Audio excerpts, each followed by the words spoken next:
তেলাওয়াত করে হুজুর বলতেন কি, আমার ঈমান আছে কিনা সন্দেহ হয়। ওয়ামান লাম ইয়াহকুম বিমা আনজালাল্লাহ, আল্লাহর বিধান অনুযায়ী ফয়সালা না করলে, যদি ফয়সালা করে না এই জন্য যে সে আল্লাহর বিধানে বিশ্বাসই করে না, ফাউলাইকা হুমুল কাফিরুন। কথা ঠিক না বেঠিক? বিশ্বাস করে আল্লাহর বিধান আছে, বিচার ব্যবস্থা আল্লাহ দিয়েছেন, কিন্তু সে মনে করে এটা তো চলে না, এটা দিয়া হয় না, এই সেই, ফাসিকুন, কবিরা গুনাহ করতেছে। আর ন্যায় বিচার যাই বলো, জালিমুন, প্রচলিত বিচার ব্যবস্থায় কোনোদিন ইনসাফ সম্ভব না।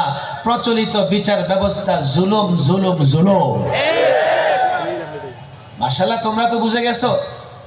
কেউ বলবে হুজুর বিচার কি আমরা করি, আমরা কি কাজী, সুতরাং আমাদের ঈমান নিরাপদ। এখানে বলা হয়েছে যে বিচার করে না, আমরা তো কাজী না, আমরা তো বিচার করি না, সুতরাং আমাদের ঈমান একেবারে শিক্ষা প্রতিমন্ত্রী নওফেলের মতো। আমাদের ঈমান কোনোদিন যাবে না। আরে বেঈমান, তোমার ঈমান থাকলে তো যাবে। বক্তৃতায় বলতেছে, ইসকনের প্রোগ্রামে গিয়া বক্তৃতায় বলতেছে তার ঈমান কোনোদিন যাবে না। ঈমান থাকলে তো যাবে। আমাদের ঈমান যাবে না, আমরা বিচার করি না, বিষয়টা এমন নয়। ফালা ওয়া রাব্বিক লা ইউমিনুনা হাত্তা ইউহাক্কিমুকা ফীমা শাজারা বাইনাহুম। ফালা ওয়া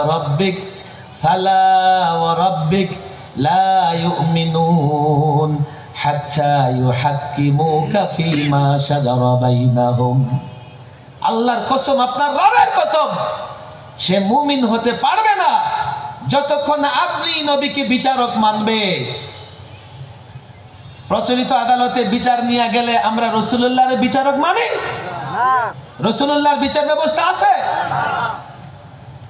বিচার ব্যবস্থা বাস্তবতায় তো নাই, আমাদের তালিমেও নাই। আল্লাহ মাফ করুন, তাহরিক একটু পরে করেন। আগে বিচার ব্যবস্থা ফরজ একটা ব্যবস্থা, আমাদের ছাত্র শিক্ষকদের তালিমে আছে কিনা আমি এটা জানতে চাই।